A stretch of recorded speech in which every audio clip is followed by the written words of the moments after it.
Halleluja! Vi tjener en stor Gud. We are serving a great God. Hallelujah. So as you're standing, let us give Pastor Peter a great hand as he is going to minister to us tonight.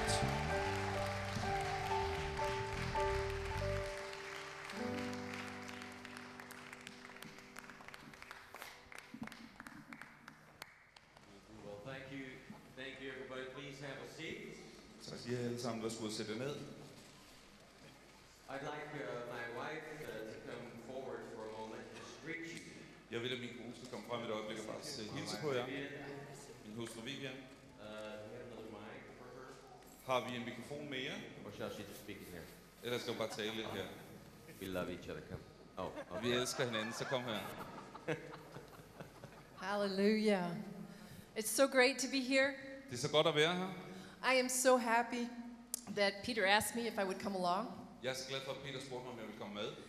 Because I just love being here in your fellowship. For jeg elsker bare at være her iblandt der. I bring you greetings from Switzerland. Jeg bringer hilsner fra Schweiz, From our church, fra vores kirke, where Pastor Jens has been ministering, hvor Pastor Jens har været og betjener os. and Lena has been visiting, Og Lena har besøgt os. and we've been. We bond in the spirit, not only in the spirit, but also in the natural. Og vi er både forenet i ånden og i det naturlige. And they're great friends. Og de er vældig gode venner. And I really appreciate your pastors and the call of God that is upon their lives. Og jeg sætter stor pris på jeres pastorer og den kaldelse Gud har And lagt på deres it's so hjerter. good to know you. Og det er så godt at kende jer. I'm so glad God put us together in ministry. Jeg er så glad for, at Gud har sat os sammen i tjeneste. And they just stick with you through thick and thin. Og de er bare sammen med os igennem tykt og tyndt. And I just want to encourage you to continue on with what God has for you Og jeg vil bare opmuntre jer til at fortsætte med det, Gud har for jer in your life. i jeres liv. It looks small, Det ser småt ud, but small things always start and grow. men små ting begynder altid, og så gror de. So continue on loving the Lord, Så fortsæt lige frem og elsk Herren. seeking Him, Søg ham, and never giving up. og giv aldrig op. And I bless you this evening. Og jeg vil sige jer den her aften.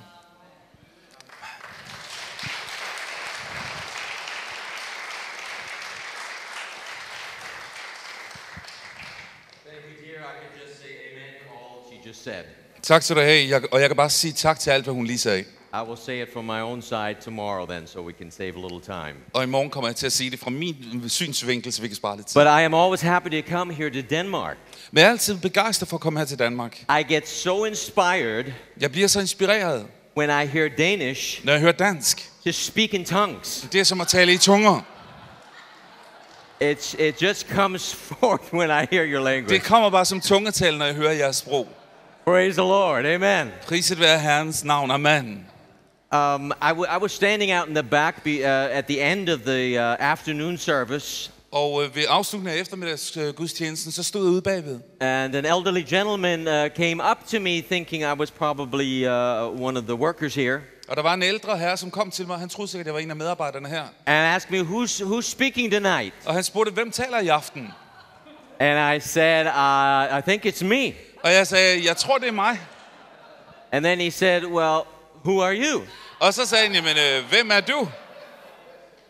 Who are you? Hvem er du egentlig? Maybe a good question we need to ask ourselves. Og det er måske et godt spørgsmål, vi behøver at stille os selv. Well, I replied, I'm Peter Hassler from Switzerland. Og jeg svarede pænt tilbage, jeg er Peter Hassler fra Schweiz. Now, there may be many that don't know who I am, Og der er sikkert mange, der ikke ved, hvem jeg er. but there's one that knows who I am. Men der er en, der ved, hvem jeg er. And I know who I am in him. Og jeg ved, hvem jeg er i ham. And that's important that we all need to know Og det er vigtigt, og det behøver vi alle at vide. if we're going to encourage a greater revival within Europe. Hvis vi skal opleve en større vækkelse i Europa. A little girl just received her first Bible in her Sunday school class Sunday morning. Der var en lille pige, som modtog sin første bibel i en søndagsskole morgen. And when she was sitting in the main service with her parents, Og da hun sad sammen med sine forældre i hovedgudstjenesten, on the one side of her sat an older gentleman så på den ene side af hende sad der en ældre herre. and said, "Oh, I see you have a new Bible. Og han sagde, jeg ser, du har en ny bibel. May I see it?" Må jeg se den? And she said, "Sure." Og hun sagde, ja, selvfølgelig. but just don't open it. Men du må bare ikke åbne den. You may let God out. Fordi du kan lukke Gud ud så. Now this is what we need to learn. Og det er, hvad vi behøver at vide. We need to let God out. Vi behøver at lære at slippe Gud ud. He's in us. Han er i os. And he wants to come out. Og han vil ud. He wants to come out through the Word of God. Han vil ud gennem sit ord. And work in our lives. Og virke i vores liv. I would like for you to turn with me to Jeremiah chapter 33. Og jeg vil, at du sammen med mig går til Jeremias kapitel 33. Jeremiah 33. Jeremias kapitel 33. It's a very important scripture here. Og det er et meget vigtigt skriftsted her. Because whenever you get in a situation where you don't know how to go further, Fordi når du kommer ind i en situation, hvor du ikke ved, hvordan du kommer videre, you can always count on this scripture. så kan du altid have tillid til det her skriftsted. Now, many of us, you know, most of us, we all have a cell phone. Mange af os, vi har en mobiltelefon. Whether you know it or not, your cell phone has the ability, whether you have paid your bill or not, Og om du ved det eller ej, så har din mobiltelefon mulighed for, om du har betalt din regning eller ej. you can always call an emergency number. Så kan du altid ringe 112. And in Denmark, it'll even work without having a SIM card in it. Og i Danmark vil det virke selv uden et SIM-kort i det.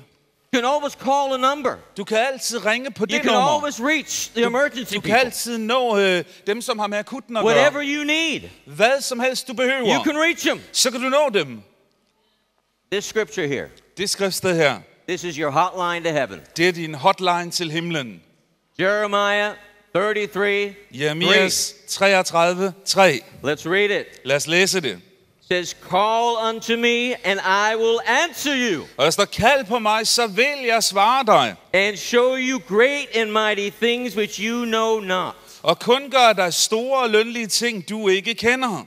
He says, call unto me, Han siger, kald på mig, and I will answer you, og jeg vil svare dig. and I'll show you great and mighty things. Og jeg vil vise dig store og mægtige ting. Jeremiah 33, 3. Jeremias 33, 3. So it's not 112. Så det er ikke 112.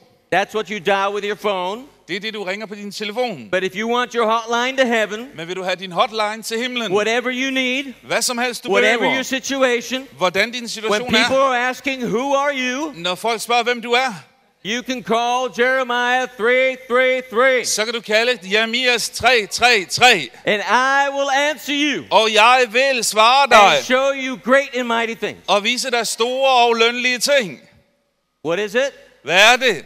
Jeremiah? Jeremias 3, 3, 3. Don't ever forget it. Glem det aldrig. You can put your faith in that. Du kan sætte din tro He til didn't det. say sometimes he'll be busy. Han siger ikke, at nogle gange vil han have travlt. He won't say, well, you're not getting through. Han siger ikke, at du kommer ikke igennem. This is a personal hotline Det her det er den personlige that hotline, each and every one of you have. som hver enkelt af os har. Jeremiah Jeremias 3:3:3.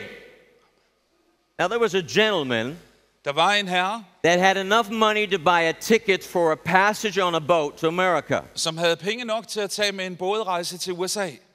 He had enough left that he could buy a block of cheese and some crackers. Han havde rigeligt eller penge til over, så han da kunne købe et godt stykke ost og nogle kiks. So the first couple of days on the boat, the cheese and crackers were quite nice. Så de første par dage på båden var ost og kiks fint. They got a little bit stale later on. Der blev lidt for småt efterhånden. But as he was watching the other passengers eat their steaks and their lobster and all that wonderful food, Og han så på de andre passagerer, som spiste deres store bøffer og deres hummer. he couldn't take it any longer. Og til sidst kunne han simpelthen ikke klare det mere. And he went up to the steward Og han gik op til admiralen. and he said to him, Og han sagde til ham, I'll do anything if I can get a steak. jeg vil gøre hvad som helst, hvis jeg Let kan få me en bøf. wash dishes. Lad mig tage opvasken. Let me clean the toilet. Lad mig ordne toiletterne. Let me clean the rooms. Lad mig ordne rummene. Just let me have some of this food. Bare lad mig få noget af jeres mad. And the steward said, Og admiralen sagde, did you not buy a ticket? købte du ikke en billet? He says, yes, I did. Jo, det gjorde jeg. Well, he said the ticket was all inclusive. Og så sagde han, jamen, billetten var alt inkluderet. So what are you tonight? Så hvad er du i aften? Are you a cheese and cracker Christian? Er du en ost- og kiks-kristen? You need to realize all that has been given unto us. Du må have en forståelse for alt, hvad der er blevet givet til os. Call unto me, Kald på mig, and I will answer you, og jeg vil svare dig and show you great and mighty things. og vise dig store og lønlige He's ting. not called us to be cheese and cracker Christians. Han har ikke kaldet os til at være ost- og kikskristne. He's called us to be Christians of bread and wine. Han har kaldet os til at være kristne af brød og vin. A new covenant En nyt forbund, based on better promises. baseret på bedre løfter. All those of the covenant of Abraham Alle de, som var Abrahams løfter. and all spiritual blessings from heaven. Og alle åndelige løfter eller velsignelser fra himlen. We want revival in Europe. Vi vil have vækkelse i Europa. We can't be cheese and cracker Christians. Så vi kan ikke være ost- og kikskristne. Don't stare at all the good things that happened back in the days of Acts. It's for you and for today. Så lad ikke alle de ting, der skete dengang være, men de er for dig og de er for i dag. Let's not get to heaven and sing that old hymn Lad os ikke komme til himlen og synge den gamle hymne with the wrong words. med de forkerte ord. Oh, when the saints Når de hellige. go marching in. Go marching in. Oh, when the saints Go go. marching in. You know that? Kender du den? Well, we don't want to sing it. Oh, when the saints Og vi vil ikke synge den. When the saints go sneaking in. kommer snigende ind. Oh, when the saints go sneaking Når de hellige in. kommer snigende ind. You don't need to sneak in. Vi vil ikke snige os We ind, can march in men vi vil marchere with our ind heads held up high, med hovederne højt løftet. knowing that when we call unto him, he answers us. Velviden, at når vi kalder på ham, så svarer han os. Let's look at a Bible story to this. Lad os se på en bibelberetning omkring det. Turn with me to Mark chapter 10. Lad os gå ind i Markus kapitel 10, Let's look at a Bible story. og lad os se på en bibelhistorie. One that you all probably know, En, som I sikkert alle kender. but I haven't found any new stories in the Bible. Men jeg har ikke fundet nogen nye historier i Bibelen. Have you? Har du? The same Bible as it was written. Det er den samme Bibel, som den var skrevet. But there's always new life in the Bible. Men der er altid nyt liv i Bibelen. Let's read here in Mark chapter 10, the story of blind Bartimaeus. Så lad os læse i Markus 10, angående historien om And den it says blinde in verse Bartimaeus. 46, Og der står i vers 46. they came to Jericho, and as he went out of Jericho with his disciples and a great number of people, blind Bartimaeus, the son of Timaeus, sat by the highway side begging. Så kommer de til Jericho. Og da han gik ud af Jericho sammen med sine disciple, og en hel skare sad der ved vejen en blind tigger, Timaeus' søn Bartimaeus. And when he heard that it was Jesus of Nazareth, he began to cry out and say, Jesus, you son of David, have mercy on me. Og da han nu hørte, at det var Jesus fra Nazareth, gav han sig til at råbe og sige, Jesus, du Davids søn, forbarm dig over mig. And many charged him that he should hold his peace, but he cried the more a great deal, thou son of David, have mercy on me. Og mange truede af ham for, at han skulle tie, men han råbte blot stærkere endnu, du Davids søn, forbarm dig over mig. And Jesus stood still and commanded him to be called, and they called the blind man, saying unto him, be of good comfort, rise, he calls you. Der stod Jesus stille og sagde, kald på ham. Og de kalder på den blinde og siger til ham, vær ved godt mod, stå op, han kalder på dig. And he, casting away his garment, rose and came to Jesus. Og han kastede sin kappe fra sig, sprang op og kom hen til Jesus. And Jesus answered and said unto him, what will you that I do unto you?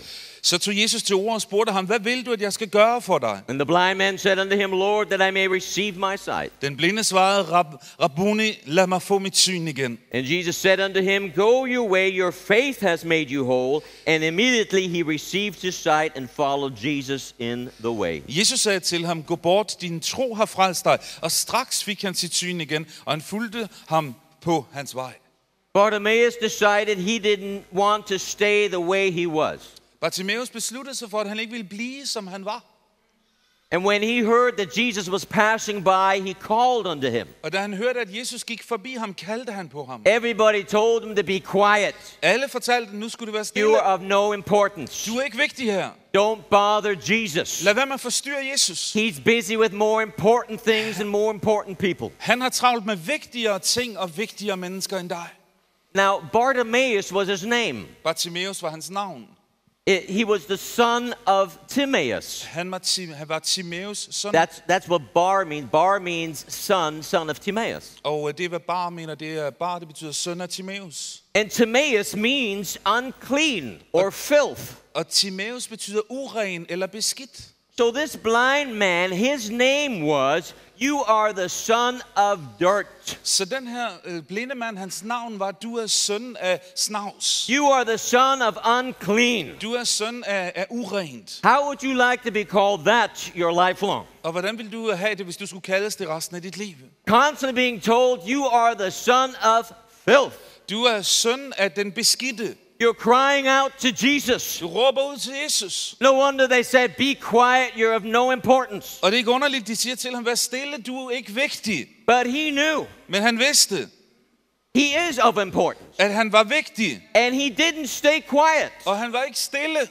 He went even louder. Han råbte endnu højere. And he called unto the Lord. Og han kaldte på Herren. And what does Jeremiah 33:3 say? Og hvad er det, Jeremias 33:3 siger? Call unto me, Kald på mig, and I will answer og you, jeg vil svare dig. and show you great and mighty Og things. vise dig store og mægtige ting. So Bartimaeus knew, Så Bartimaeus vidste, no matter if I'm called the son of filth, at det betyder ikke noget, selvom jeg er kaldt snavs, no eller søn matter af if snavs. I'm blind, Det betyder ikke noget, jeg er blind. if everybody thinks I'm unimportant, Hvis alle synes, jeg er uvigtig, I will never amount to anything. at jeg aldrig nogensinde kommer til at have When nogen I call indflydelse. to Jesus, Men når jeg kalder på Jesus, he will answer me, så vil han svare mig. and I can change my destiny Og jeg kan forandre min because he has a destination. different plan. For han har en anden plan. He has a different plan for your life. Han har en anden plan for dit liv. Do you see God's plan for your Ser life? du Guds plan for dit liv? You know, there was a small young girl that started crawling. She was at the age of crawling around now at home. Der var en lille pige, som hjemme var i kravlealderen, og nu begyndte hun at kravle rundt. And as she would crawl in the house, she would find different things and knock over things. Og når hun gik rundt, eller kravlede rundt i huset, så fandt hun forskellige ting og faldt over forskellige ting. And her mother noticed how she found a nickel. That's a 5-cent piece. Og hendes mor fandt ud af, at hun faldt en 5-cents mønt, en And nickel. she swallowed it. Og hun slugte den. Her mother ran up to her and grabbed her Og hendes mor løb frem til hende og greb hende. and shook her and patted her on the back. Ved ryste hende og slog hende på ryggen. And she spit out Og hun spyttede den ud. 2 dimes. Eller Dime is a 10-cent piece. ja, Two 10-cent to pieces. 10-cents stykker. And with shock, she cried out to her husband who was in the yard Og pludselig så med chok råbte hun ud til sin mand, der var ude i haven. and said, Frank, Og sagde, Frank, come quickly. Frank, kom hurtigt. Our daughter swallowed a 5-cent piece. Vores datter har slugt en 5-cents mønt. And when I patted her on the back, she spit out 2 10-cent pieces. Og når jeg trykkede ind på ryggen, så kom der 2 10-cents mønter ud. What do I do? Hvad skal jeg gøre? And he said, Og han råbte, keep feeding her 5 cent fortsæt med at give nickels. hende We nickels. need the money. Vi behøver pengene. That's what the world wants to do with us. Det er, hvad verden vil gøre med os. Just use us. Det vil udnytte os. Feed you with nickels. Og bare give dig So you mønter, just små spit mønter, out 10 dimes. så du skyder 10 cents tilbage. But the Bible says, Men Bibelen siger, call unto me, kald på mig, and God Almighty og Gud den will answer almægtige you vil svare dig and show you great and mighty things. og vise dig store og mægtige ting. Bartimaeus, Jesus commanded. Bartimaeus, Jesus befalede ham. No, he didn't just ask, please bring Bartimaeus to me. Han spurgte ikke bare venligt, tag ham lige hen til mig. Because nobody wanted to bring him. Fordi der var ikke nogen, der ville tage ham hen til So ham. he had to command it. Så han må befale det. Bring him to me. Bring ham til mig. And Jesus asks him a question. Og Jesus spørger ham om en ting. What do you want me to do? Hvad vil du, jeg skal gøre med dig? As if Jesus wouldn't know what he needed. Som om Jesus ikke vidste, hvad han behøvede. But Jesus knew that something radically would change in this man's life if he gets healed. Men Jesus vidste, at noget radikalt ville forandre sig i den her mands liv, hvis han blev helbredt. Jesus did say that his faith healed him. Jesus vidste, at hvis troen Where helbreder was ham. Bartimaeus' faith? Hvor var Bartimaeus' tro? It was in the fact that Bartimaeus believed that he could start a whole new life. Det var i det fakt, at Bartimaeus vidste, at han kunne starte eller begynde et helt nyt liv. Now, being blind, At være blind sitting at the city gate of Jericho, og sidde ved Jerikos bymur. the Jews would give him money. Jøderne ville give ham penge, He had regular income. så han havde en regulær indtægt Being a blind person, ved at være blind. he probably got more money than maybe somebody that just had a lesser ill. Så fik han måske flere penge ind, end andre, der havde mindre sygdomme. So when Bartimaeus stands before Jesus, Så når Bartimaeus står foran and Jesus, Jesus asks him, what do you want me to do for you? og Jesus spørger, hvad vil du, jeg skal gøre for dig? Bartimaeus knows that this is going to take faith to change his complete life. Så ved Bartimaeus, at det her, der skal tro til at Because forandre no hele mit longer liv. being blind, you can't beg anymore. Fordi når jeg ikke er blind, så kan jeg ikke tigge mere. You're going to trust God Jeg må tro Gud to provide for you. for forsørgning. And Bartimaeus said with all his boldness and all of his faith, Og Bartimaeus sagde med alt sit mod og tro, that I might see. at jeg må se. And Jesus said, it be unto you according to your faith. Og Jesus sagde, ske dig, som du tror. Are you willing to call out to the Lord according to Jeremiah 3:3:3 Er du villig til at kalde ud på Herren i linje med Jeremias 3:3, and him to answer you? og at han må svare dig? Are you willing to have your life changed? Er du villig til at få dit liv Because forvandlet? you're willing to be a revivalist for the Lord. Og er du villig til at være en vækkelsesrøst Because you're for willing to Herren be used by the Lord og blive brugt af ham to bring forth the gospel, for at bringe frem evangeliet? to bring forth that which only God can do through you. For at bringe frem det, som kun Gud kan gøre It's going igennem to dig. change your life. Det kommer til at forandre dit liv. When you read the story of Bartimaeus, Når du ser Bartimaeus it historie, wasn't just a little thing for him to ask for his sight. så var det ikke bare en lille ting for ham It at bede was om a sit syn. change of his complete lifestyle. Det var en fuldstændig livsforvandling. Trusting God from that moment At stole på Gud fra det that tidspunkt, God would provide for him in everything. at Gud ville tage hånd om ham for He ham had på alle no områder. trade. He could not learn it. Han var ikke uddannet, han kunne ikke lære noget. This man had great faith. Den mand havde stor tro, And Jesus saw it. og Jesus så det, And this man received his sight. og den her mand tog imod sit syn.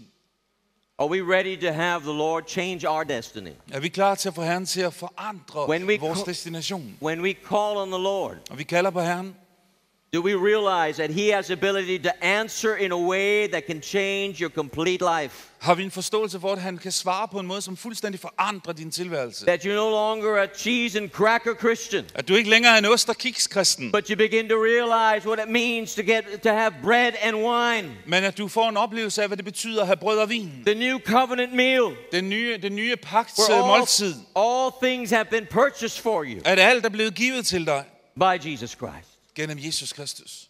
I think of another Bible character, Jeg tænker på en anden a young bibelkarakter. man named David. En ung mand, som er David.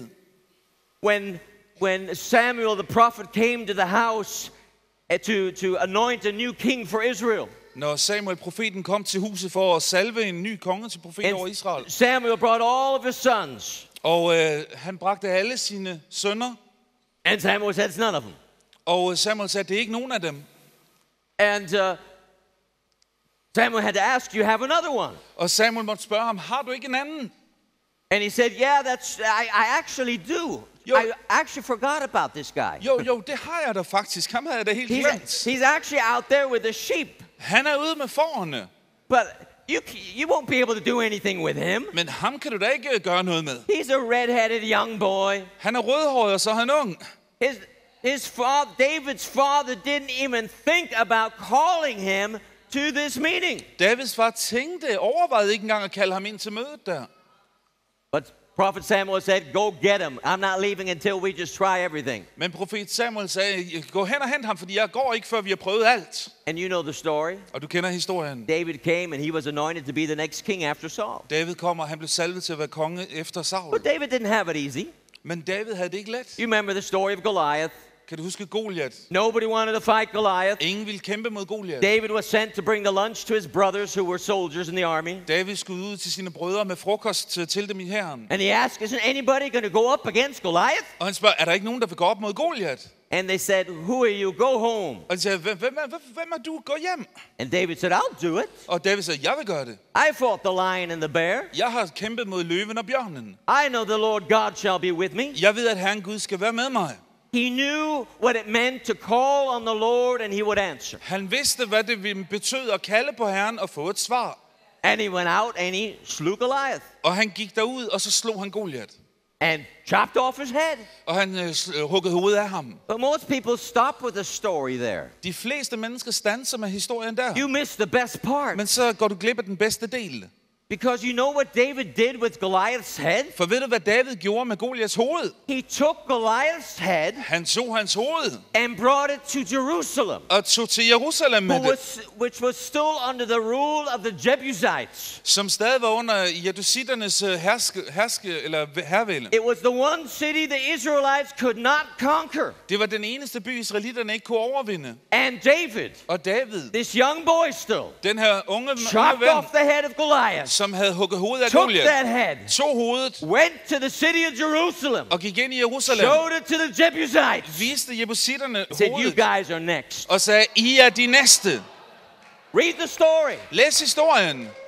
He brought that head there Han bragte hovedet derhen, because he knew fordi han vidste, that his destiny could be changed. at destinationen, fremtiden ville blive fuldstændig If he forvandlet. saw that he is not a cheese and cracker Christian, Hvis han så, han ikke var en ost- og kiks-kristen, but knew what it meant to have bread and wine. men vidste, hvad det betyder at have brød og vin. Hallelujah. Halleluja.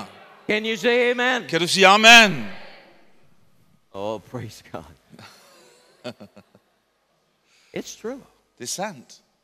God will answer. Gud vil svare dig. God will answer. Gud vil svare dig. There's a story that Pastor John Osteen told of a friend of his, Der er en historie, pastor Joel Osteen fortalte om en af sine venner. from a missionary friend of his in Africa. En missionær ven i Afrika.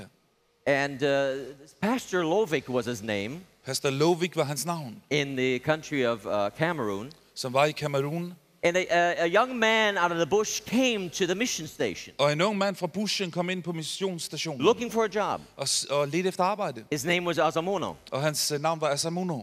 And this young man, he came basically bare naked, Og den her unge mand, han kom næsten nøgen. had his fetish on, you know, from the other religion. Havde fetischer på fra andre And he religioner. asked him, what can you do? Og han spurgte, And hvad kan du? and he said, I'm a mason. Og han sagde, jeg er en... A mason, a bricklayer. Okay, jeg er murer. And he said, are you good? Og han sagde, er du god? And he said, yeah. Og han sagde, ja. And so he employed him. Så han ansatte ham. And this young man, Azamono, started laying bricks. Og den her unge mand, han begyndte så at lægge And it sten. was amazing to see he laid every brick in every which way, but never straight. Og han lagde alle de her sten i alle andre retninger end lige. But this young man, he gave his heart to the Lord. He got saved. Men den her unge mand, han gav sit hjerte til Herren, og han blev frelst. And one day he said, Pastor, I want to go to Bible school. Og så siger han en dag, pastor, jeg vil gå på bibelskole.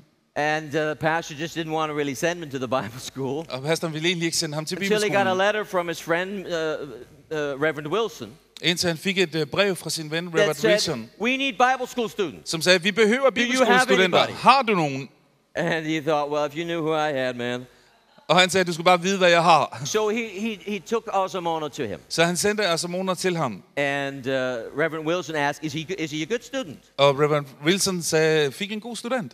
Well, Eller spurgte om han var en you'll god find student. out. Og han sagde, det finder du ud af. And so he tried to teach him in Bible school. Og han forsøgte at undervise ham på bibelskolen. 3 weeks went by, and he called his friend, Pastor Lovik. 3 uger gik der, så ringede han til sin You ven, need to pastor come Ulrik, and get this guy. og sagde, du må komme og hente ham igen. I've spent 3 weeks Jeg har brugt 3 uger nu trying to teach him the letter A. på at undervise ham bogstav A.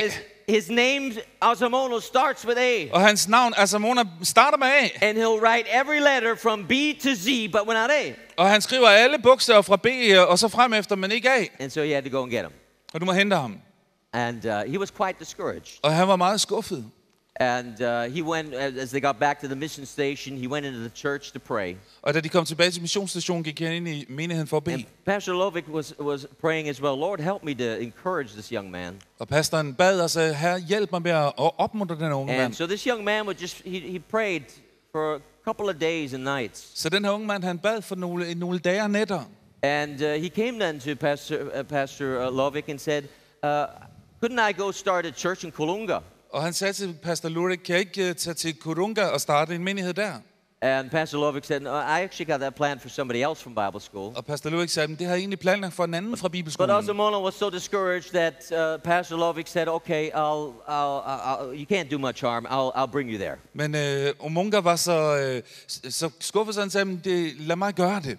So he loaded him up with his wife and his 2 children. They drove to Kolunga. Så de satte ham og hans kone og 2 børn op, og så tog de afsted til Kolunga. They built a small house for him and his family. Og de byggede et lille hus for ham og Small familien. mud church. En lille kirke. And you called them up the next Sunday and asked them, how many do you have in church this Sunday? Og fik fat på ham næste søndag, så hvor mange har du i kirke i dag? They said, well, we were 4. Og han sagde, vi var 4. Myself, my wife, and our 2 children. Mig selv og min kone og mine 2 børn. Well, no way but up, you know. Nå ja, okay, der er ikke nogen anden vej end fremad. So a while went by, Så der gik et stykke tid, and all of a sudden he gets a call from the commandant from the area of Kolunga. og så får han pludselig en opringning fra kommandanten fra området i Kolunga.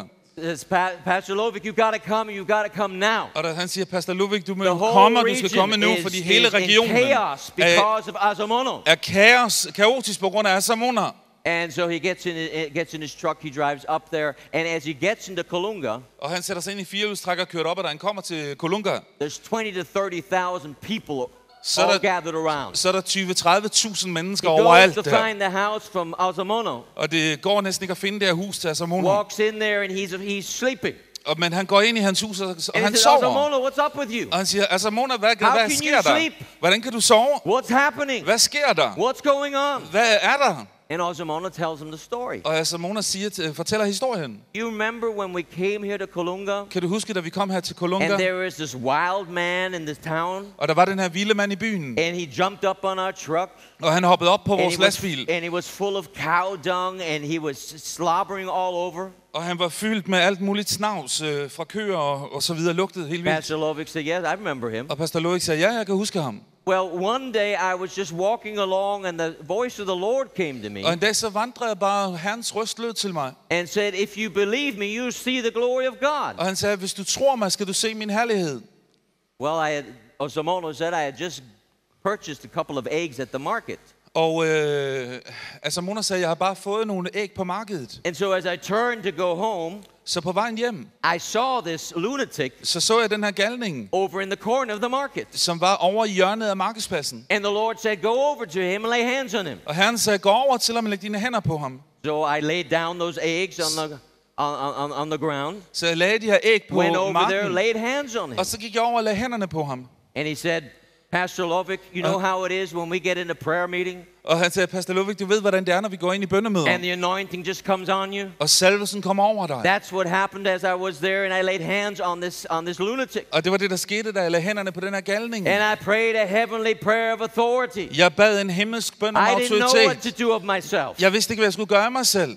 And as I was done, Og da jeg var færdig, and all those at the marketplace saw it, og alle dem på markedspladsen så the det, man came into his right mind så kom manden til sig selv, and til said, sine tell me sanser, about this Jesus. og sagde, fortæl mig om Jesus. So I took him home with me. Så jeg tog ham hjem til mig, And I told him all day, all night about Jesus. og jeg fortalte ham hele dagen og hele And when natten I om was Jesus. done, he said, well, tell me some more. Og da jeg var færdig, så siger han, fortæl mig mere. And when I was done, he said, tell me some Og når more. jeg var færdig, så siger han, fortæl mig mere.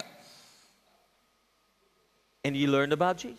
Og så lærte han om Jesus. Pastor Lovick said, why are all these people around here Og then? Pastor Lovick sagde, jamen, hvorfor er alle de her mennesker her? And he said, this man that was a lunatic Og han sagde, den her mand, der var en galning, was meant to be the king of this area. skulle egentlig have været konge for hele det her område. He had made a bachelor's of science in the University of Paris. Han havde en bachelor i videnskab fra et universitet i Paris, Had come back after the death of his father og var kommet tilbage efter sin fars død to become the king of the area. for at blive konge i området. But his brother poisoned him, Men hans bror at which forgiftede time he ham, became a lunatic. og han blev en galning. Now that he's back in his right mind, Nu når han er tilbage ved sans og samling, all the people have come together now to crown him king. så alle folk samledes for at krone ham til konge. So the commandant Så kommandanten, comes to Pastor Lovick han kommer til Pastor and Lovick says, you got to do something. We're going to have a civil war here. og siger, du må gøre noget, fordi vi får borgerkrig her. So Pastor Lovick goes and talks to this man that's now in his right mind, the king, Og Pastor Lovick går og taler nu med kongen, som er blevet normal and igen, asks him, what are you going to do? og spørger, hvad vil du gøre? And so he said, let me go ask my friend. Og han siger, lad mig gå og spørge min ven. And he was wondering, who's he going to go to? Og jeg siger, hvem skal du So spørge? he goes into the house, Og han går ind i huset. and Pastor Lovick looks through the window. Og Pastor Ludvig There's ser på nobody there. vinduet. Der er jo ikke nogen der. He just got down on his knees and started praying to the Lord. Han går ned på sine knæ og begynder at bede til Herren. When he came out, Og når han kommer ud derfra, he said, Pastor Lovick, siger han, Pastor Ludvig, I don't want to be king. jeg vil ikke være konge. I want to become a preacher of the gospel just like Azumono. Jeg vil være en forkynder af evangeliet, ligesom Asamono. Azumono, everybody looked at him and said, he can't amount to anything. Og Asamono, alle så på ham og sagde, han bliver aldrig til noget. But he believed that if he would call on the Lord, Men han troede på, at hvis han kaldte på Herren, that the Lord would answer him. at så ville han svare ham. You know, many times we look at ourselves and we know how human we are. Mange gange ser vi på os selv, og vi ved, hvor menneskelige vi er. Maybe sometimes we look at ourselves as a bit of an Azumono. Vi ser på os selv, som ligesom Asamono så på sig selv. Oh, there's always somebody that's better. Fordi der er altid nogen, vi synes er Let bedre. them do it. Lad dem gøre det. Who am I? Hvem er jeg? But the Bible says Men Bibelen siger, that none of us have to be cheese and cracker Christians. at ingen af os behøver at være ost- og kikskristne. You have the same bread and wine that you receive at every communion as everybody else next to you. Du har den samme vin og brød, som du får gennem hver nadver, når du modtager den. You got the same new covenant. Du har den samme You nye got the forbund. same God. Du har den samme Gud. You got the same number you can dial. Du har det samme nummer, du kan ringe til. Jeremiah Jeremias 333. 333. Call on me. Kald på And mig, I will answer you. og jeg vil svare and show dig you great and og mighty vise dig things. store og mægtige ting. You can change your destiny. Du kan forandre din fremtid. You don't have to stay a beggar at the beginning of the gate of Jericho. Du behøver ikke at blive som tigger ved Jerikos port. The Lord asks you, what do you want? Herren spørger, hvad vil du? It wasn't just to see, it was to start a whole new life. Det var ikke bare for en bestemt ting, men det var for at skabe et helt nyt liv. Are you ready for a new life? Er du klar for et helt nyt liv?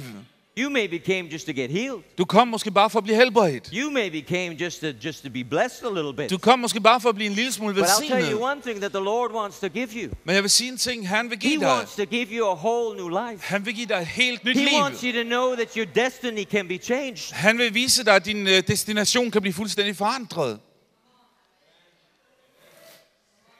You know,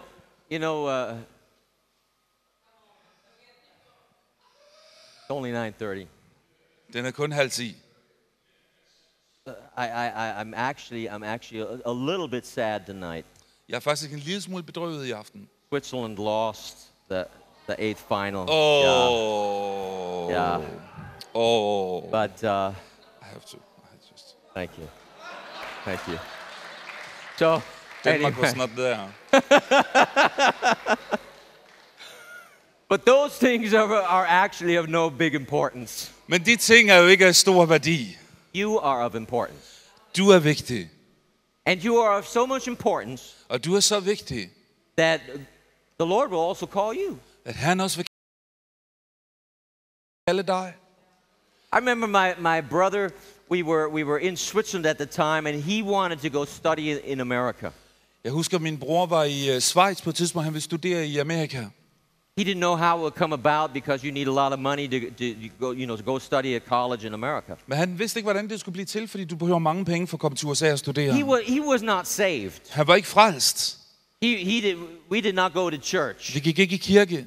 But he prayed a prayer Men han bad en bøn. and said, God, there's no way I see possible, but if you make a way that I can go study in America, I will serve you. Og der var ikke nogen måde, han kunne få det på, men han bad en bøn og sagde, Gud, hvis du skaber en mulighed, så vil jeg tjene dig. Be very careful Og være meget påpasselig, when you dial Jeremiah 33:3. når du ringer Jeremias 333. Because a miracle happened. Fordi en mirakel skete. He got a scholarship Han fik et scholarship for a private college in California. til et privat college i Kalifornien. And so he went to America. Og han tog til USA. It was a week before school was going to start. Og det var en uge før skolen skulle starte. And some old friends of ours that were Christians Og nogle venner, vi havde, gamle venner, der var kristne, invited him to go with their youth group on a day outing. og inviterede ham til deres ungdomsmøde på sådan en daglig basis. They were all in the bus on their way home that evening. Og de var alle på vej hjem i bussen den aften. And the youth pastor began to say, well, why don't we just say our testimonies? Og ungdomspastoren sagde, hvad med der i bussen? Hvad hvis vi giver vores vidnesbyrd? And while the bus was driving, they passed the microphone from one person to the next, and they would share their testimony, how they came to Jesus. Og mens bussen kørte, så gav pastoren mikrofonen til dem alle sammen, og de delte deres vidnesbyrd en efter en. And my brother was sitting there. Og min bror sad der. And it was getting closer and closer to him. Og den kom tættere og tættere på ham. And the Lord began to remind him. Og Herren begyndte at påminde ham. Do you remember? Kan du huske, when you called me? Da du ringede til mig? And my brother, og min bror, in his heart, i sit hjerte, said, yes, Jesus, you came through with your part. I give you my life. He just said that sagde, in his heart. ja, Jesus, du gjorde din del, nu gør jeg min del, giver dig mit hjerte. And at that moment when he did that, og i det øjeblik, han gjorde det, heaven opened up over him. Så åbnede himlen sig over ham. He was born again. Og han blev født på ny. And that was such an experience from heaven that he had. Og det var sådan en oplevelse fra himlen, han fik. Without having the microphone. At uden at få mikrofonen. All of a sudden he lige cried out. Så råbte han. And said, I'm saved. Og så jeg er frelst, jeg er frelst, jeg er frelst. Halleluja. Halleluja. Oh, praise the Lord. Amen.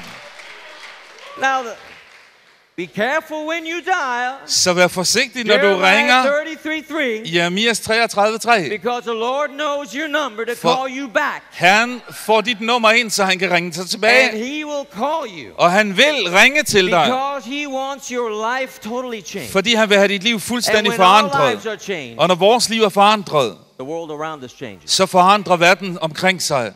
You've been to math class before? Har du været i matematikklasser før? Remember those algebra classes? Og kan du huske de der alfabetklasser? And you always had to have the same amount on one side as on the other. Og man skal altid have det samme beløb på den ene og den anden side. You change something over here, you have to change it over here, so it's always equal. Og når du forandrer noget her, skal du også forandre noget her, så det er ens. Something changes in you. Og hvis noget forandrer sig i dig, something has to change in the world. Så er der noget, der må forandre sig i verden omkring dig. The world around you. Verden omkring dig. Something has to change when something changes in you. Der er noget, som må forandre sig, når noget forvandles i dig. When heaven loads down its messages and its anointing in your life. Når himlen downloader sine beskeder og budskaber i dit liv. And your destiny is changing. Og din destination forandrer sig. Oh, hallelujah! Halleluja! Around you will begin to shake. Alt omkring dig vil begynde at ryste. The world wants to shut us up. Verden vil få os til at være stille. You remember Acts chapter 4? Kan du huske Apostlenes Gerninger 4? Well, in chapter 3, this lame man at the gate called Beautiful gets healed. I kapitel 3 der bliver den lamme mand ved den skønne port helbredt. And the religious leaders, they call Peter and John. Og de religiøse ledere kalder Peter og Johannes. And say, no longer will you can preach, but no longer in the name of Jesus. Og siger, I må godt prædike, men ikke i navnet Jesus. Or you'll get it. Eller så får I mig også bestille. What do they do? Hvad gør de? Acts chapter 4, they go back to their group. Apostlenes Gerninger 4, de går tilbage til deres gruppe. They begin to pray to the Lord. Og de begynder at bede til Herren. They call on the Lord. De kalder på Herren. And they say, grant unto your servants. Og de siger, ske med dine tjenere. With all boldness. At vi må fyldes med frimodighed. That we may speak your word. At vi må tale dit ord. That you might stretch out your hand. At du må strække ud din hånd. That signs and wonders would happen in the name of the Lord Jesus. Så tegn og under vil ske i Jesu navn. They didn't shut up. De holdt ikke mund. They got louder. De blev mere højrystet. When Bartimaeus was told, be quiet. Da Bartimaeus blev fortalt, vær stille. Du er ikke vigtig. Jesus is not interested in you. Jesus er ikke engang interesseret i dig. Du kan ikke forandre din verden. He got louder. Så blev han mere højlydt. He dialed Jeremiah 33:3. Han ringede Jeremias 33:3. Hotline to heaven. Hotline til himlen. Acts chapter 4. Apostlenes Gerninger 4. They were told to shut up. De blev bedt om at holde mund. Be quiet. Vær stille. Don't preach in that Prædik name. ikke i det navn. They said, de sagde, we're dialing Vi ringer. Jeremiah Jeremias 33:3. 33:3. And God answered it. Og Gud svarede dem. And it says, in all the place where they were at, Og der står, hele den plads, de var på, began to shake. begyndte at ryste. Began to shake. Begyndte at ryste. Not only the people shook. Ikke bare folkene rystede. You know what? Ved du hvad? Maybe Måske. there were a couple people there that didn't feel like shaking. Så er der nogle folk der, som ikke lige følte det. It can happen. Det kan jo ske. Maybe there were a couple that just didn't feel like shaking. Måske er der nogle folk, der ikke lige har lyst til at ryste. But when God says, we're going to shake, Men når Gud siger, nu ryster vi, then you're going to shake. så ryster du. So he just said, I'm just going to shake the building. Så han sagde, jeg ryster bare hele So you're going bygningen. to shake whether you like it or not. Så om du har lyst til det eller ej, så ryster du. So everybody was shaking. Så Those that wanted to alle and those rystede. that did not. Både dem, der ville, og dem, der ikke ville.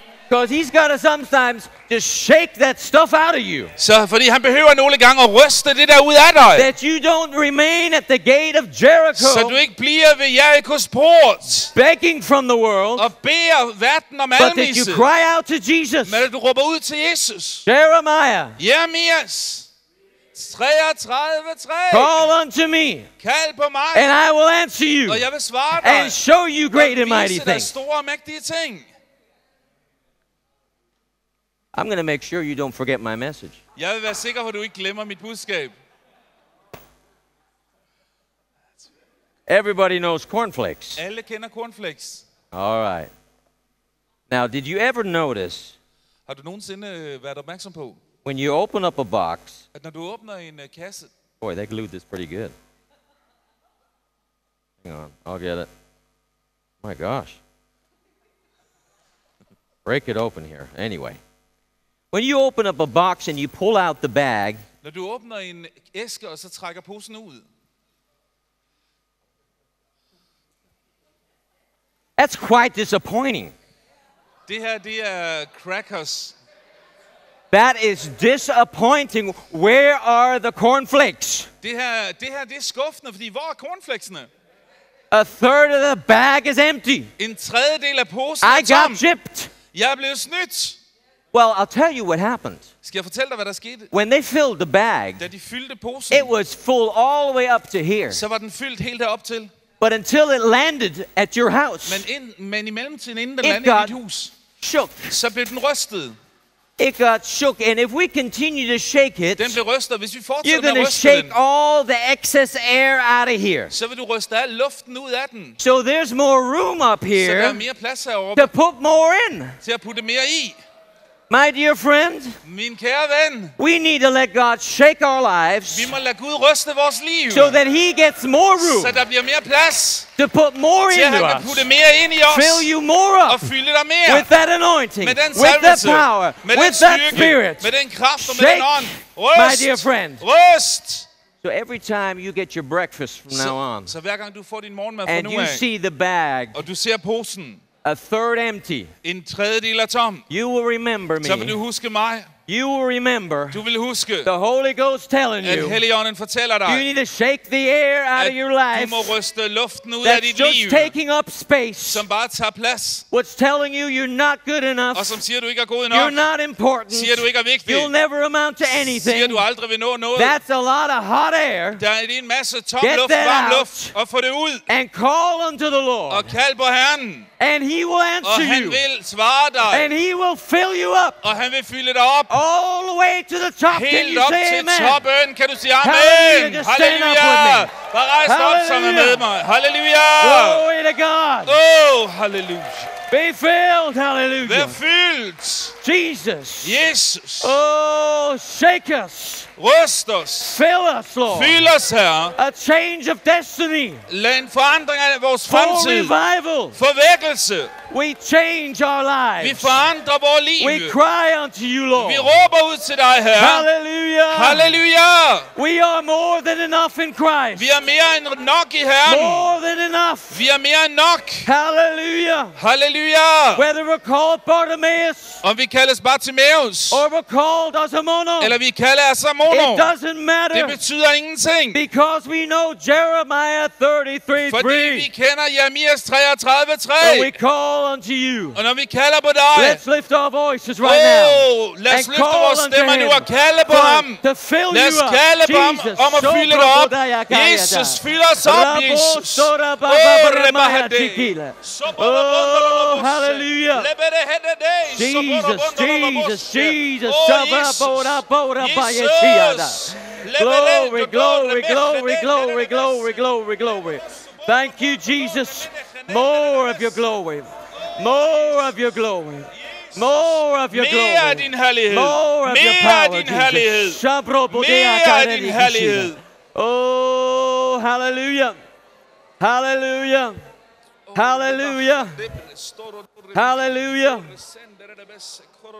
There's some of you here Der er nogle her, that you just have this constant fight og du har den konstante kamp, that's just telling you hvor der fortælles dig, you're just not good enough for God to use you. at du ikke er god nok til, at Gud kan bruge dig. Everybody else can do it better. Alle andre kan gøre det bedre end dig. Everybody else has more ability. Alle andre har mere kundskab end du.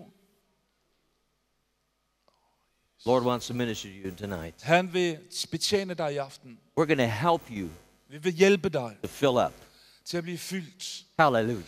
Halleluja. If you're willing to let your life be shaken by the Lord, Hvis du vil lade dit liv blive rystet af Herren, and that's what this week is also all about. og det er, hvad den her uge også handler om. Shake it, man. Ryst! Shake it. Hallelujah. Halleluja. Glory to God. You know that song that says, Jesus on the main line. Du kender Tell den him sang, der what siger, you Jesus, want. som er på Jesus on the hovedlinjen. main line. Tell him what you want. Jesus on the main line. Tell him what you want. Jesus on the main line now. If you want anointing, tell him what you want. If you want anointing, tell him what you want. If you want anointing, tell him what you want. Jesus on the main line now. If you want more power, tell him what you want. If you want more power, tell him what you want. If you want more power, tell him what you want. Jesus on the main line now. What's the number? Hvad er nummeret? Jeremiah Jeremias 3:3. Hallelujah. Halleluja. Glory to God. Halleluja. Praise you, Jesus. I want those to come forward where you just know in your heart, you just need an extra, just a little bit of a push, you know. Just going to help you, just shake you up a little bit with the anointing tonight and just fill you up. Just like for you right now, just to come forward here. Bare kom frem, jer som har en Halleluja. oplevelse, I behøver at blive rystet lidt mere. You know you just need more. You know Du ved, du how behøver mere. how the devil's just been trying to behøver, tell hvordan you djævlen har forsøgt that at you're sige just a til son dig, of filth, that at no, du er Jesus is den not her interested in you. snavsens But søn, og you Jesus har ikke mulighed for at you bruge are dig. God's best. Men du You er are Guds bedste. anointed. Du You er are salvet. able. Du You er are i not stand a til. cheese and cracker Christian. Du er You ikke en are a oster- bread and og wine Christian. kikskristen. Hallelujah. Nej, du er brød og vin kristen. Glory to Jesus. Halleluja. God has more. Gud har mere. Hallelujah. More. Mere.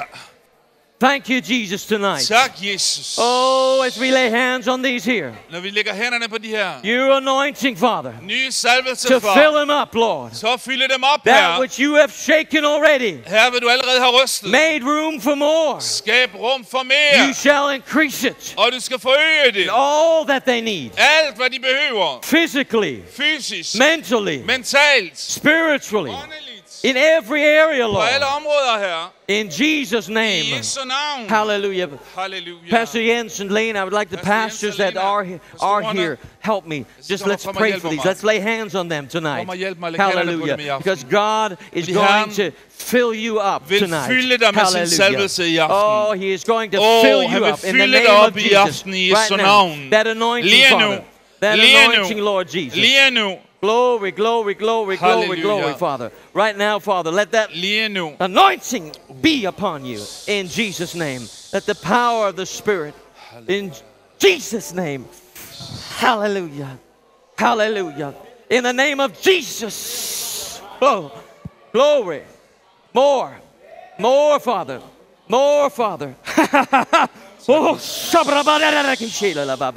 in Jesus' name. In Jesus' name. In Jesus' kom, name. mød hvad der. In Jesus' name. Oh, Father, thank you right now. Your precious presence. Tak, More Jesus. than enough, Lord. Tak, Jesus. Oh, it's never too late. Hallelujah. God's got great and mighty things in store for you. Hallelujah. In Jesus' name. In Jesus' name. In Jesus' name. In Jesus' name. Increase, Father. Increase. Increase, Father. Right now. Right now. Right now. Right now. Oh, in the name of Jesus. In the name of Jesus, Father, thank you, Lord, right now. Father, increase. Increase by the Spirit, Father. Increase by the Spirit, Father. Increase, increase, increase right now. Right now, Father. More. Father. Power. Power. Power of anointing, Lord. In the name of Jesus, right now, Father. Be filled. Be filled. Be filled. Be filled. In Jesus' name right now. Command that anointing, Father. Oh, just to fill you full. Fill you, fill you, fill you, fill you, fill you, fill you, fill you, fill you, fill you, fill you, fill you, fill you, Father. Fill it, Father. Fill you, Father. Fill it, Father. Fill it, Father. Fill it, Father. Glory to God. Glory, glory, glory, glory, glory. Bless her, Father, right now. Father, in the name of Jesus, this is the day, this is the hour for that anointing. Oh, hallelujah. Newness, power, and anointing. Hallelujah. Greatness, greatness, greatness. Father, in the name of Jesus, just let that anointing just touch you right now. In Jesus' name. In Jesus' name. In Jesus' name. In Jesus' name. In Jesus' name. We just bless you right now. We bless you. We bless you right now. Be filled up, filled up, filled up, filled up, filled up, filled up. In Jesus' name, from the top of your head to the soles of your feet, let that anointing, Father, just flood her soul. You are more than enough. God has plans, purposes for you in Jesus' name. In Jesus' name. In Jesus' name. In Jesus' name. In Jesus' name. In Jesus' name. In Jesus' name. In Jesus' name. In Jesus' name. In Jesus' name. In Jesus' name. Glory, glory, glory, glory, glory. Glory. Glory. Glory. Glory. Glory. We just bless you right now with the anointing of the Spirit of God. Right now, from the top of your head to the soles of your feet, let that anointing, Father, just flood her soul. In Jesus' name. In Jesus' name. In Jesus' name. In Jesus' name, Father, right now. Right now, Father. More. More. More. More, Jesus. Glory to God. Glory, glory, glory. Yes, yes, yes, yes, yes, yes, yes, yes, yes, yes, yes. Right now. Hallelujah. God is doing a work. Hallelujah. All things are possible. All things are possible. Hallelujah. Hallelujah. Hallelujah. Hallelujah. Praise you, Jesus. Thank you, Father, right now, Lord. Thank you, Father, for that anointing flowing in his whole being, Father. Father, fill him, fill him, fill him, fill him, fill him, fill him, fill him, fill him. Oh, Jesus. Jesus. Jesus. Be blessed. Hallelujah. In the name of Jesus right now, we just speak that anointing right now.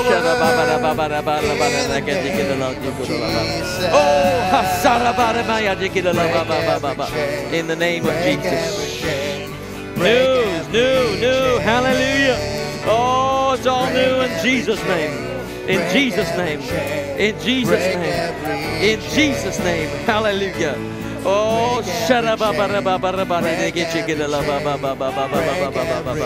in Jesus' name. Glory, glory, glory, glory, glory, glory, glory, glory, glory, glory, glory. Let's go here. Come on, bless you. Hallelujah. Father, in the name of Jesus. Oh, we just thank you for all that you're doing. Hallelujah.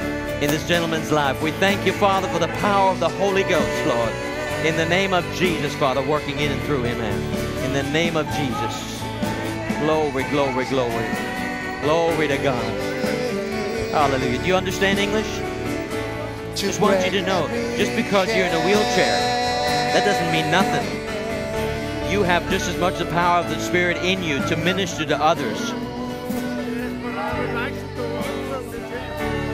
Right.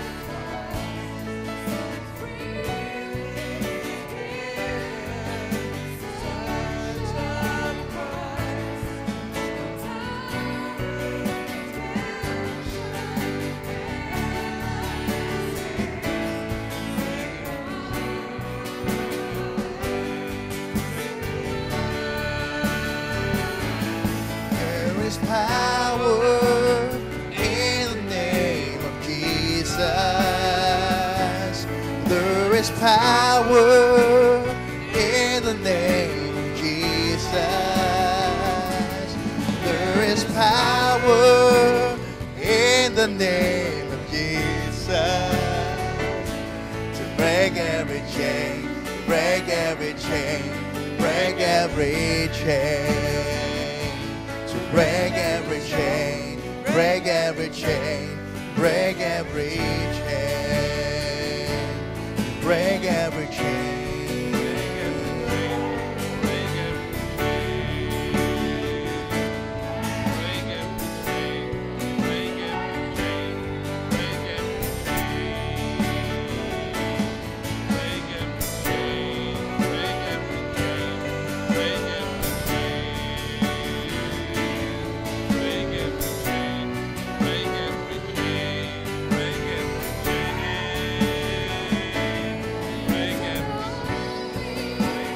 Rising up, there's an army rising up. There's an army rising up. There's an army to break every chain, break every chain, to break every chain. Break every chain, break every chain, break an army rising up. Therean army rising up. There's an army rising up. There's every chain to break every chain, break every chain, break every chain, break every chain, break every chain, break every chain.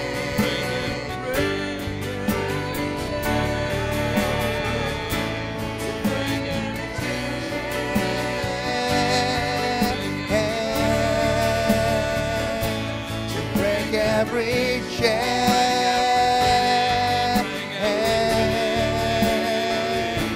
to break every chain, break every power in the name of Jesus. For there is power in the name of Jesus. Break every hour in the name of Jesus. To break every chain, break every chain, break every chain. To break every chain, break every chain, break every chain. There's a chain to break every chain, break every chain. Break every chain, break every chain,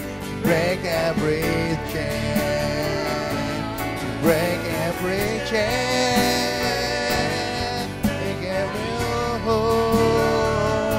to break every chain,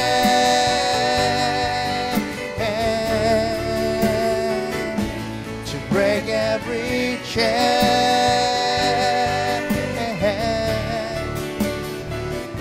to break every chain.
Break every chain, break every chain, break every chain, to break an army rising up. There's an army rising up. There's an army rising up. Every chain, break every chain, break every chain, break every chain, break every chain, break every chain, break every chain, break every chain, break every chain, break every chain, break every chain, break every chain.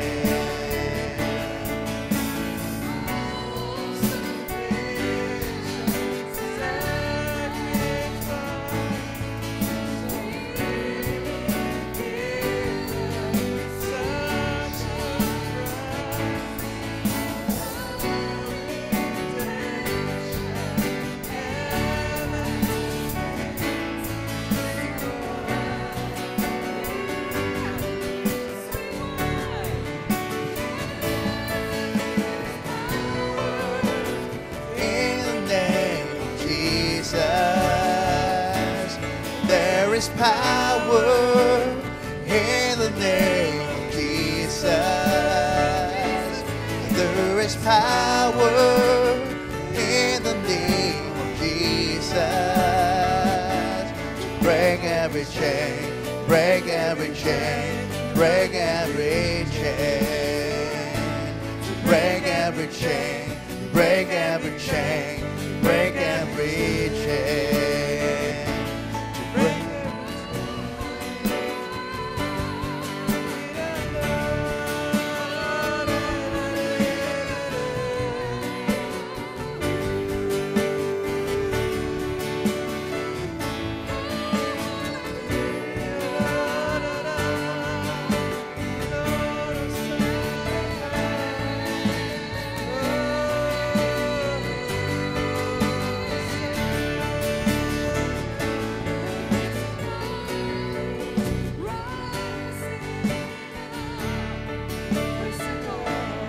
There's an army rising up. There's an army rising up. There's a chain to break every chain, break every chain, to break every chain, break every chain, break every chain. There's an army rising up. There's an army rising up. There's an army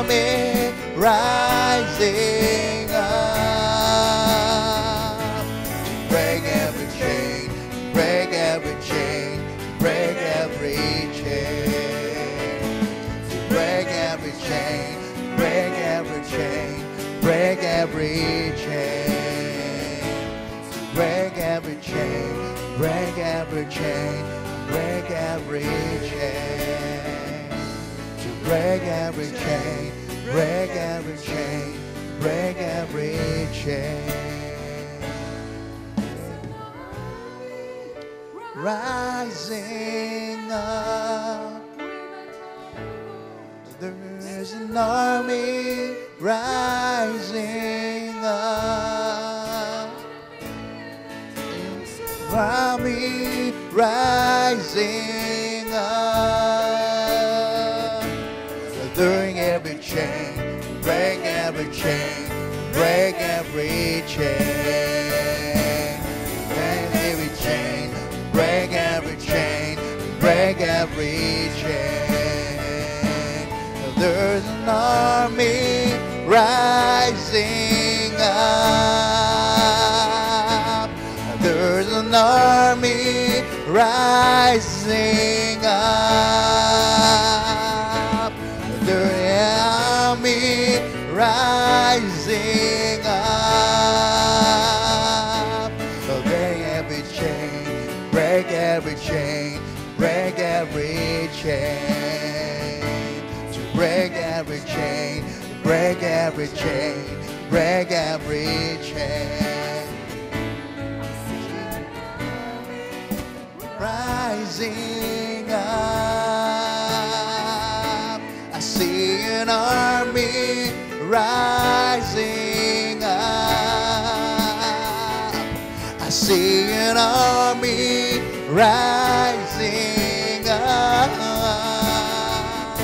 I see it to break every chain, to break every chain, to break every chain, to break every chain, break every chain, to break every chain, break every chain, break every chain, to break every chain, break every chain, break every chain, to break an army rising up.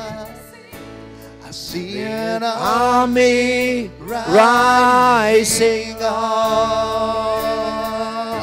I see an army rising up. To break every chain, to break every chain, break every chain, to break every chain, to break every chain, break every chain.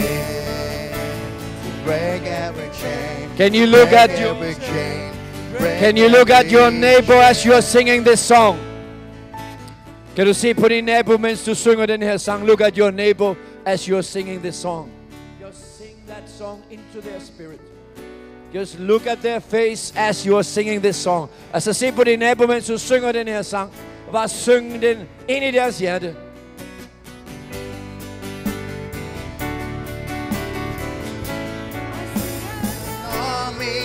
Rising up, I see an army rising up. I see an army rising up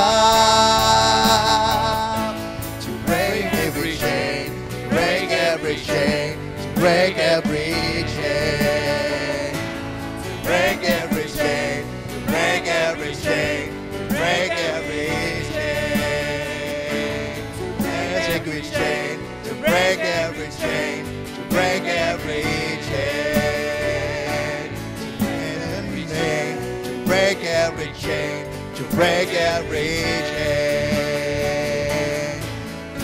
Hallelujah! Glory! Oh! Glory! Glory! Hallelujah! Oh, glory! Glory! Hallelujah!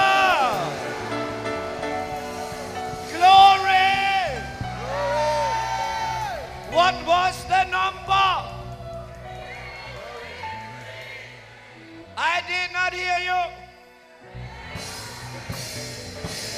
And what did it say? And he will. Glory. Hallelujah. Hallelujah. You know, it is so tempting to start pushing, but we have a wonderful week ahead of us. And the Swiss needs a cup of coffee after the soccer match. Pastor Peter, this was just exactly what we wanted you to allow God to do through you. It was powerful. Isn't it wonderful to be able to be ministered to from many angles, from different gifts? Tomorrow we are going to have a day special designed from heaven. 1 o'clock, Pastor Peter is going to start out tomorrow, and he will just take us up there. And as you are hanging in the air, Peter Norberg will come and push you up higher. And as you come to the evening meeting, you will permanently be in the throne room of God. So take a good night's rest. Go out in the tent and buy yourself ice creams, slush ice, or ice creams, or slush ice, or slush ice, or ice cream. Otherwise, you will scream. Sausages, coffee. I don't know what it is you need, but you need something. And tomorrow, 1, 3, and 7 o'clock, we see you again. God bless you. We need to sing that song once more.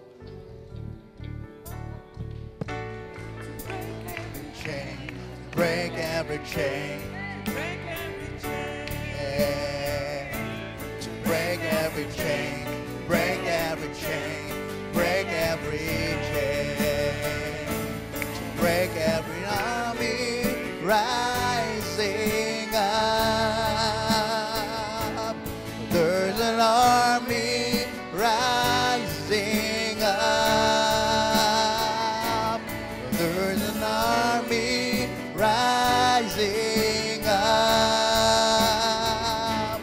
Break every chain, to break every chain, break every chain, to break every chain, break every chain, break every chain, to break every hour in the name of Jesus.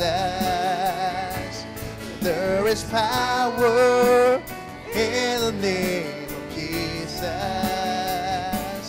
There is power in the name of Jesus.